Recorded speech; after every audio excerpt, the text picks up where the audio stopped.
Dar vienas rojaus kampelis žemėje. Vykstame iš Santa Barbaros į Los Andželą. Pakeliui užsukame į Oksnardą, kuriame galima pamatyti begalę kanalų. Todėl vietiniai paprastai turi ne tik automobilį, bet ir nuosavą laivą.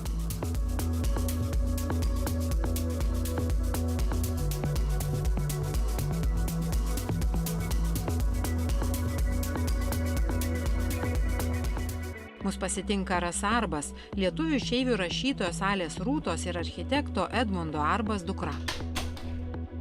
Labą dieną, maniau, kad paskambinsit. Tai parašyta angliškai.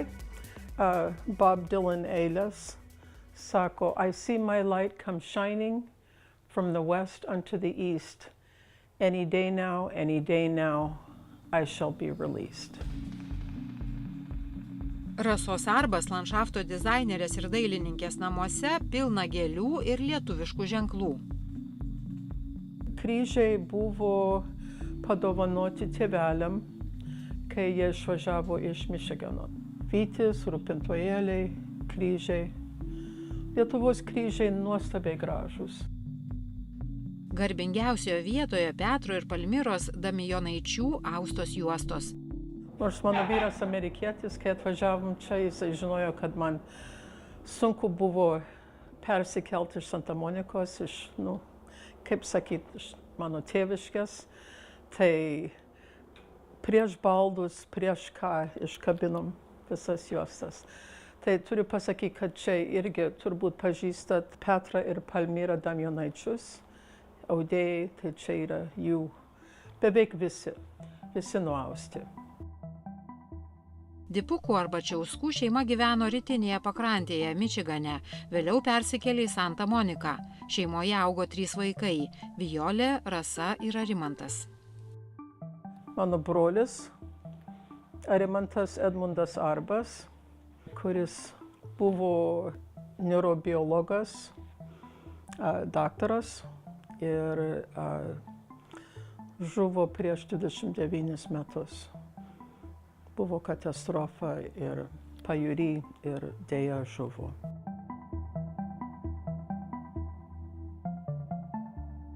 Mūsų šunys, čia vyro šuva tai Baskerville, o mano tai lietuviškai gal ne kaip kalytė, bet labai miela buvo. O čia vyras su brolio dukrelėm. Rasos mama, prozininkė, poetė, visuomenės veikėja Lena Nakaitė Arbačiauskienė, literatūriniu vardu Alė Rūta, buvo kilusi iš ūkininkų Sklėrių giminės. Rasos tėvas, architektas ir dailininkas Edmundas Arbačiauskas, vėliau Jungtinėse valstijose susitrumpinęs pavardę ir tapęs Arbu. Tai čia tėvelio. Jisai dirbo Westwood mieste, dirbo prie architektūrinės firmos, kur Federal Building pastatė. Labai gražus pastatas, elegantiškas. Kai jisai dirbo su Charles Luckman. Tai čia jis dirbo prie Amundsen Center, tai čia yra Los Angeles centre. Buvo Edward Durrell Stone, tai jisai dirbo tuomet Edward Durrell Stone. Tėvelio brėžiniai nepaprastai gražus, tikrai kaip meno darbai man. Būsimam architektui dar gimnazistų įspūdį paliko Kaišiadorių katedros statyba. Tuomet architektas jam atrodė kaip šventasis, gebantis kurti milžiniškus dalykus. Architektūros jis mokėsi Kaune, dalyvavo pasipriešinimo okupantams judėjimuose, rūpinosi pogrindinės spaudos leidimu, vėliau pasitraukęs iš Lietuvos studijavo Vienoje, Štutharte ir Detroite. Arba sėkmingai dirbo su žymiausiomis projektuotojų kompanijomis. Pirmoji vieta Arbui atiteko už Lietuvos atstovybės rūmų Brazilijoje projektą. Taip pat už jo projektuotą lietuviško stiliaus vasarnamio ir gyvenamojo namo projektą. Trečioji vieta buvo skirta už Amerikos paviljoną Niujorko pasaulinėje parodoje. Lietuvių bendruomeniai Los Andžele Edmundas Arbas taip pat sukūrė keletą projektų. Vienas tokių – Šventojo Kazimiero parapijos bažnyčios interjeras. Jisai projektavo altorius. Labai įspūdingai, man atrodo. Ir be to, aš kai dar buvau visai gimnazistė, aš buvau išrinkus spalvas bažnyčiai, bet Bet dabar pakeitė ir aš manau, kad labai gražiai pakeitė. Ten apgražino viską bažnyčioj. Prelatas Kučingis paprašė, buvau su tėveliu nuvažiavus ir pasikalbėjom su juo, tai man pridavė darbo. Va, čia altoriai. Rasarbas padovanojo savo tėvo sukurtus Švento Kazimiero bažnyčios altoriaus brėžinius Lietuvos Respublikos generaliniam konsulatui Los Andžele. O čia Skleriai knyga yra skirta Emilijai Skleriutei Nakienei, mamytės mamai. Ir labai savo mamą mylėjau, kaip ir aš savo mamą labai myliu.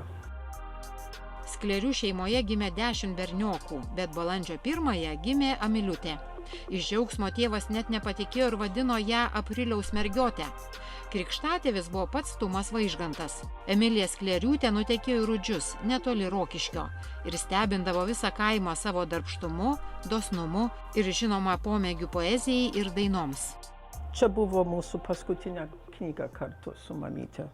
Viršelį nufotografavau savo tautinį sijoną, per vidurį perveriau raudoną ruožą. Audinyje raudona juosta žymi skaudų Lietuvos okupacijos periodą. Mamytės dėdė Kajetonas Sklerius. Kajetonas Sklerius moderniosios lietuvių dailės pradininkas, skulptorius, vadovavo Kauno meno mokyklai ir Čiurlionio galerijai. Vieną didžiausių jo darbų galima pamatyti Kaune ant Lietuvos banko pastato fasado. Įdomu, kad sovietmečiu niekas ant jo nepastebėjo lietuviškos tautinės simbolikos, tik vėliau buvo duotas įsakymas nudaužyti. Laimei tai neįvyko. Čia Skleriaus darbai.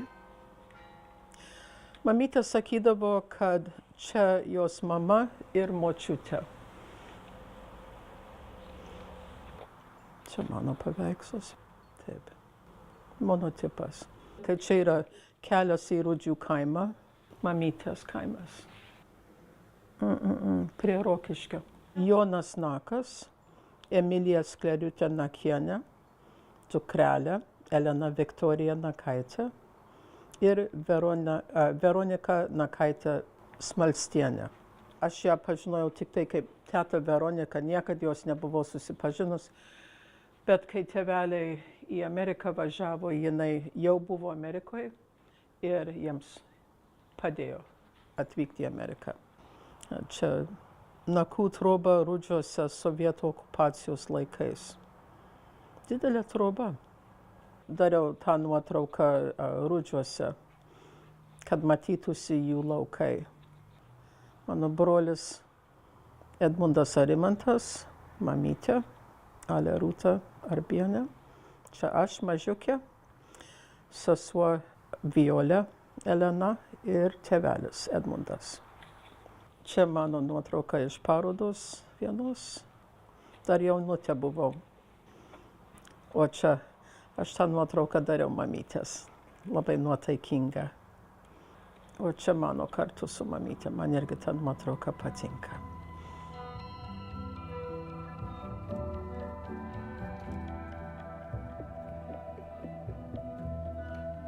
Rasosarbas šeima bendravo ir su Kazickais. Juozas Kazickas buvo labai svarbi asmenybė Lietuvos nepriklausomybės pradžioje.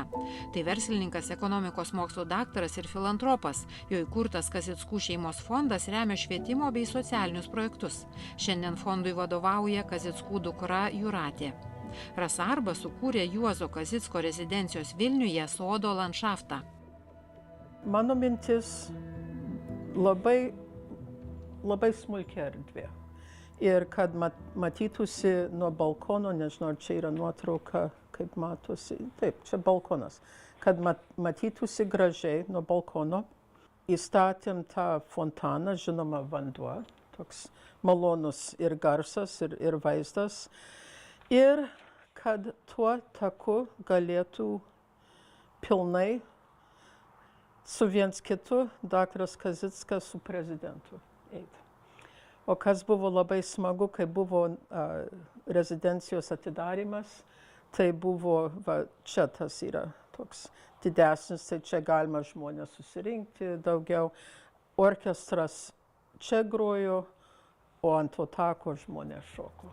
Mano galvojimas išsipildė. Rasos tėvas, architektas Edmundas Arbas, laisvalaikiu labai mėgdavo piešti gėles ir žinomų žmonių šaržus. Los Andželo lietuviai buvo surengę Edmundo grafikos darbų parodą. Kaip sakydavom su mamyte, aš iš jo architektūrą pasimokiau, jis iš manęs meilė gėlėms. Tai pradėjo piešti gėlės ir labai įdomiai. Čia vyro močiutės padovanoti iš Kinijos, vadinasi Last Stitch. Čia mano monotipas. To Rasa, Andy Warhol. Labai kuklus toks žmogus. O čia, atleiskit, visada vyksta darbeliai aplink namus. Čia Rimšos paveikslai.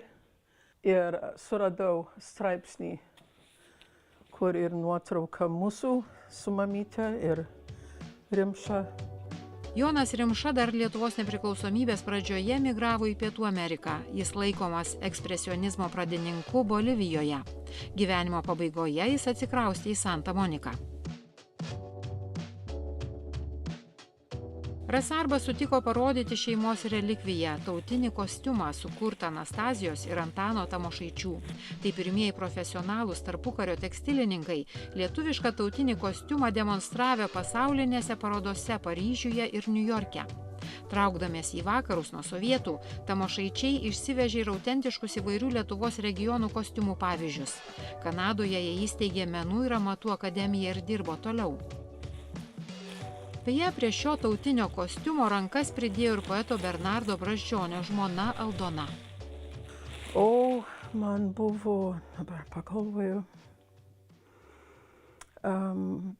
virš 50 metų. O dar turiu parodyti detalę, kur ponia Aldona įsiuvinėjo ant bliuskos.